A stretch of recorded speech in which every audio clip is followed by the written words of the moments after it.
जल का पृष्ठ तनाव 72 डाइन प्रति सेंटीमीटर है। एसआई पद्धति में इसका मान ज्ञात कीजिए। तो हमें जल का पृष्ठ तनाव डाइन प्रति सेंटीमीटर सीजीएस पद्धति में दिया गया है ना। तो आंकिक मान कितना है? N1 का मान हमको दे रहा है 72। ठीक। N2 का मान को ज्ञात करना है। ये किसमें है? सीजीएस पद्धति में। इसको शॉर्ट फॉर्म लिख देते ताकि ध्यान रहे, सीजीएस। यानी पहली जो पद्धति है वो सीजीएस है, और जिसमें चेंज करना है वो एसआई पद्धति है। ठीक। तो हमें पृष्ठ तनाव की विमा ज्ञात होनी चाहिए, है ना। तो पृष्ठ तनाव की विमा कैसे निकालेंगे? पृष्ठ तनाव होता बल बटे लंबाई, और बल की विमा आप लोग सीख गए होंगे, M L T⁻²। ML T⁻²। और लंबाई, लंबाई की विमा कैपिटल एल। एल से एल कैंसिल हो जाएगा, तो जो पृष्ठ तनाव की विमा निकलेगी वो M T⁻²। अब हमें N2 का मान ज्ञात करना है। तो एक पद्धति के मात्रक को दूसरी पद्धति के मात्रक में बदलने वाला सूत्र लगा देते हैं। N2 बराबर होता है N1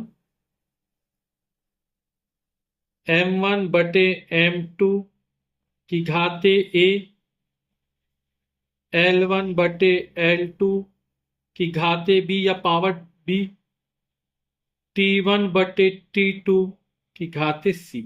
ये सूत्र होता है। मान रख देते हैं। N1 का मान 72 है। यहां पर M आया, T आया, L तो आया नहीं, यानी L की घात 0 हो जाएगा। L की घात 0, इसका मान कितना? 1 हो जाएगा, है ना। पहली पद्धति सीजीएस है, यानी सेंटीमीटर ग्राम सेकेंड।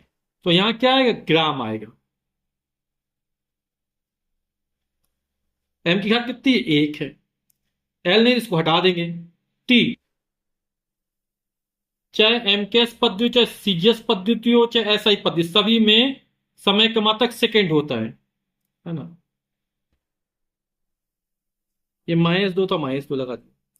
अब जिसमें चेंज करना है, एसआई में क्या होगा? किलोग्राम होगा यहां पर, और यहां पर सब में सेकेंड है। ठीक।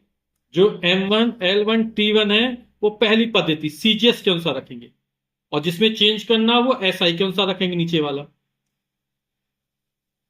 तो 72 ग्राम। 1 किलोग्राम में 1000 ग्राम होते हैं, या 10 की घात 3 भी लिख सकते हैं।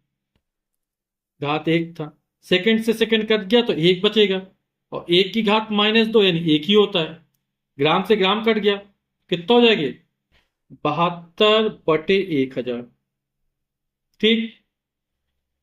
तो 72 में 1000 का भाग करेंगे तो दशमलव यहां स्थित मानेंगे। एक स्थान, दो स्थान, तीन स्थान किसके आएंगे? तो 0.072। ये N2 आंकिक मान निकल आया हमारा। तो हमें दिया था पृष्ठ तनाव, और इसका मान था 72 डाइन प्रति सेंटीमीटर। और जब हम इसको चेंज करेंगे एसआई में, तो 0.072। यहां अंकिक मान 72, यहां अंकिक मान 0.072 है। अब डाइन, है ना, सीजीएस पद्धति में बल का मात्रक डाइन होता है। इसी तरह एसआई पद्धति में बल का मात्रक क्या होता है? न्यूटन होता है, और सेंटीमीटर जाएगा मीटर। ठीक। तो ये हमारा चेंज हो गया, और ये हमारा आंसर हो जाएगा।